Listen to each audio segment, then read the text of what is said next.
everybody.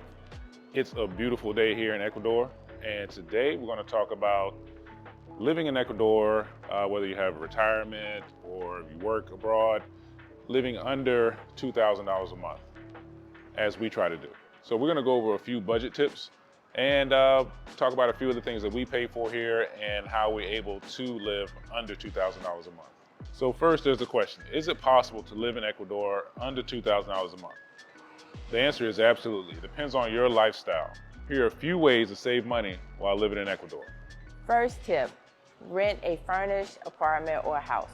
Rather than purchasing furniture and appliances, you can rent a furnished apartment, which can save you money on upfront costs. For example, you can rent a very nice apartment for less than $1,000 per month that is fully furnished.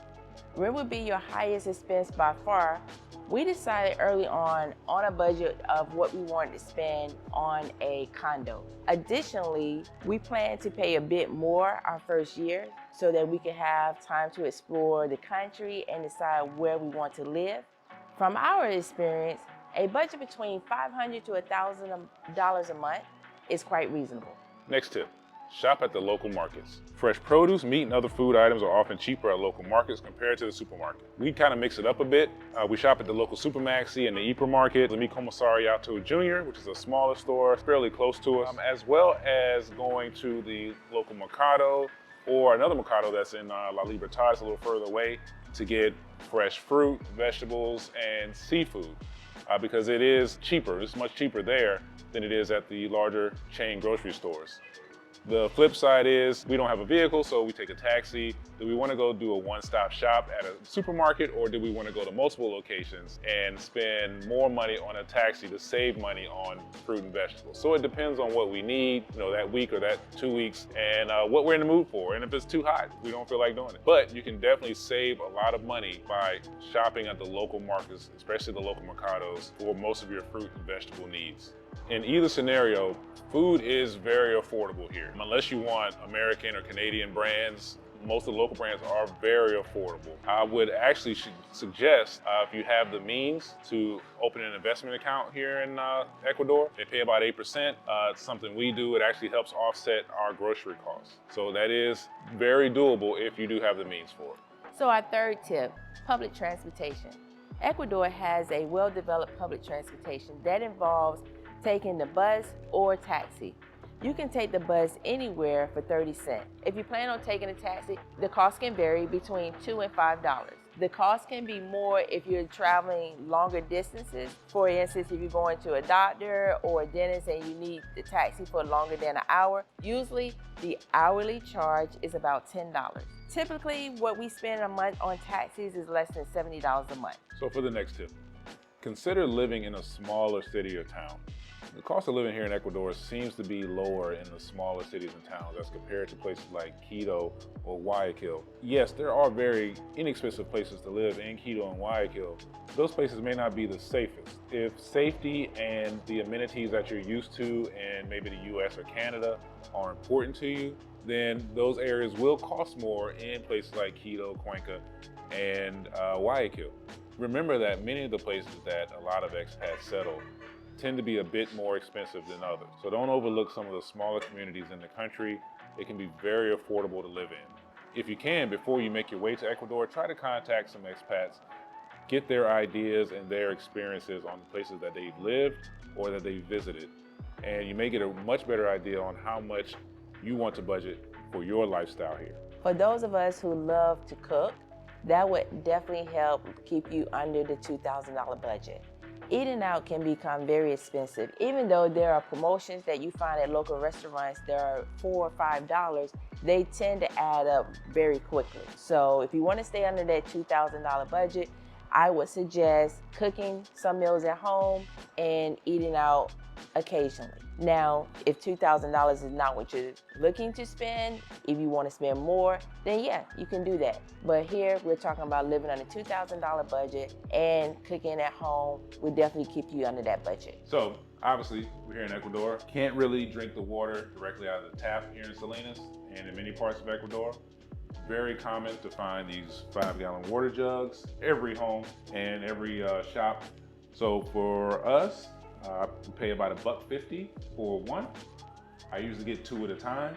So $3, they're delivered. And one lasts us about 5 days. I buy 2 at a time, $1.50 a piece. For a month, you're looking at $9 or $10. For monthly groceries, we budgeted $200. With that, that gives us a chance to also buy other things that we would like to have for snacks and stuff like that. But on a monthly basis, we spend an average of $120 to $150. That includes paper products and vegetables, meats, poultry, dairy, all of those things. So give yourself a budget and try to stay within that budget or below that budget.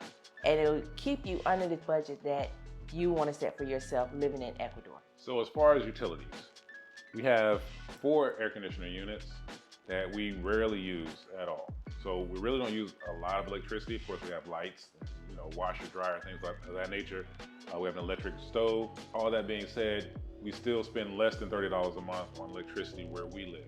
It, of course, may vary depending on where you find the place. Well, how about entertainment? So for us, that was part of our personal budget, around about $100 a month. We don't pay for a cable. Pro tip, get yourself a Fire Stick or some kind of a Chromecast or something like that for your entertainment purposes.